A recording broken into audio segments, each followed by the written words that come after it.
welcome to my channel. So today I will start a new module, that is viscous flow. So today's video is the first video of this module in which I will discuss the Reynolds experiment and Reynolds number. Okay, so without any further delay, let's get started. So first topic of this video lecture is the Reynolds experiment. Okay, so let's start. The experiment setup used by the Osborne Reynolds in 1883 to study the different types of flow is schematically shown here. Okay, the setup consists of a tank full of water. A glass tube is fitted at the bottom of the tank such that the tube is inserted in the water. The tube is inserted in the water as shown. The other end of the glass tube have a valve. The other end of the glass tube have a valve which controls the rate of discharge. Okay, which controls the rate of discharge. The filament of a dye or a color liquid is injected in the starting of the glass tube in the water tank. Okay, so this is the container of a dye container. It also have a valve. So its outlet is connected with the entrance of the glass tube in water tank. Okay, as you can see this figure. So observe this figure perfectly, then I will start the explanation. So now when we open the valve, this valve partially, we have low discharge of water. So as we open the valve partially, the water flows with the less velocity, and at the same time, if the dye is injected in the flow of the water, it will travel in a straight path. As you can see here, the dye travels in a straight path without any disturbance, means it travels in its own path without any disturbance. So this is known as a laminar flow. Now how this dye travels in a straight path? Because the layers in the water travels in its own path. Okay, the layers of the water which is flowing in the low discharge flow will travel in its own path without entering in each other's path. Okay, so the dye will follow that path and it will not enter in any other's layer of the flow. So we can see a straight line as we can see here. So a dye followed a straight path. Now if we opens the valve for a medium discharge, then the water layer in the flow will start entering into each other's path.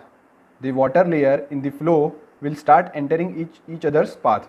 So due to that, a wavy dye flow is created. A wavy path of the dye is created. So this is due to the medium discharge. Okay, always remember, the flow of water or any liquid does not directly changes from laminar to turbulent. It have an intermediate phase, that is the transition phase. So the water or any liquid takes some time to convert its flow completely from laminar to the turbulent flow. Okay, now when we open this valve completely, the water layers will start entering or will have entered in each other's path of the flow. So due to that, the dye which is injected will spread in whole liquid and makes the color of the liquid as pink. Here the liquid is water, so the dye will make the color of the water as pink. So we can see here the path of the dye is disturbed. So the whole column or the whole path or the whole flow of water is changed into pink color. Okay, because the dye rapidly mixes through the fluid in the tube. This is due to the high discharge, and this is known as the turbulent flow. Okay, this is known as turbulent flow. This does not occurs directly, means this spreading of the dye does not occurs directly, means if we opens this valve completely, the water will travel straight up to certain length. For example, this is the certain length, specific length that the water travels in a straight path. Now after some length or after some distance, the water becomes turbulent. So now to justify this length, means up to which length the water travels the same means straight path, to justify this length, this is the straight length, that means up to which length the water travels in a straight path, a Reynolds gave an Reynolds number. So Reynolds number specifically says that the flow is of which type, means it is a laminar flow or a turbulent flow. Okay, so we will discuss it. So Reynolds number is given by RE, we denote Reynolds number as RE equals to inertia force to viscous force. Now what is inertia force? Inertia force is the force which keeps the liquid in its motion. Okay, here inertia force, or we can say what is inertia?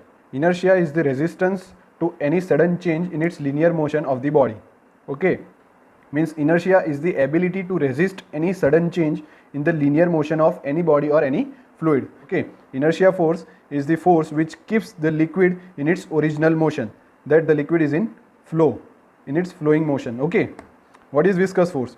Viscous force is given by shear stress into area, or it is known as shear force also. Okay, so we will see the derivation of Reynolds number. So Reynolds number is given by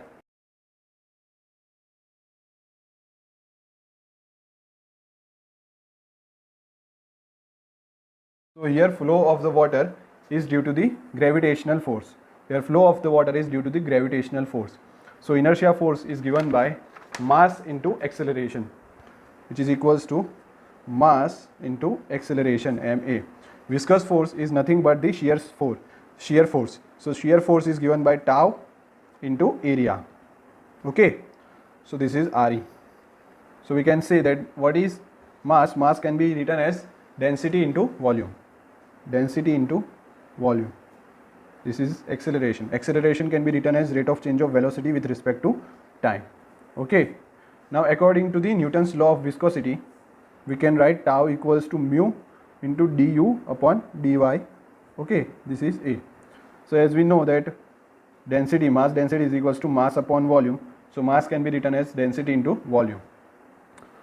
Also we know that acceleration is given by rate of change of velocity with respect to time, and according to Newton's law of viscosity, we know that tau equals to mu into du upon dy. Okay, so Re equals to rho into volume into dv by dt upon mu into du by dy. Okay, so now this dv is the change in velocity. So final minus initial, that is final is v and initial is 0. So v minus 0 upon dt. Also du is also change in velocity, so it will be final minus initial upon dy into A. So density into volume into v upon dt upon mu into v upon dy into A. So this v and this v gets cancelled. We get density into volume upon dt, change in time, upon mu into 1 upon dy into A. Okay, so we have Re equals to rho into volume upon dt upon mu into 1 upon dy into A.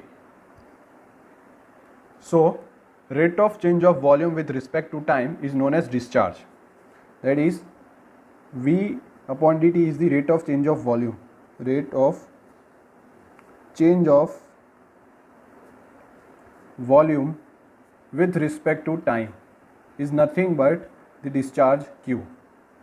Discharge q. Okay, and let dy is the length in the direction of flow. So let take it as L. L is the characteristic length. L is equals to characteristic length. So as v upon dt is equals to q, so we write rho into q discharge upon mu into 1 upon L into A. Okay, also discharge q can be written as area of flow into velocity, that is q can be written as area A into velocity, that is v upon mu 1 upon L into area. So this area and this area gets cancelled. We get Re equals to rho v upon mu upon L. So we can write it by arranging perfectly. This is rho V L upon mu. So Reynolds number is defined by, or Reynolds number formula can be given by rho V L upon mu. Rho V L upon mu, where rho is equals to mass density of liquid, V is the velocity of liquid, velocity, L is the characteristic length,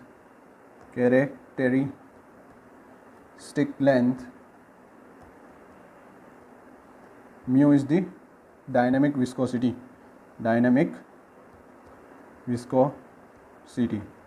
As Reynolds number is the ratio of inertia force upon viscous force, so this Reynolds number is unitless quantity. So Reynolds number formula is given by rho V L upon mu. Okay. So from this equation we can say that Reynolds number is inversely proportional to the dynamic viscosity. Okay. Because Reynolds number is given by Re equals to rho V L upon mu. So Reynolds number is inversely proportional to 1 upon mu. Okay, this is the dynamic viscosity. Now as viscosity increases, Reynolds number decreases. For laminar flow, Reynolds number Re is small. So as Reynolds number is small, viscosity of the laminar flow liquid will be more. So the liquid having high viscosity will always follows the laminar flow. Okay. For turbulent flow,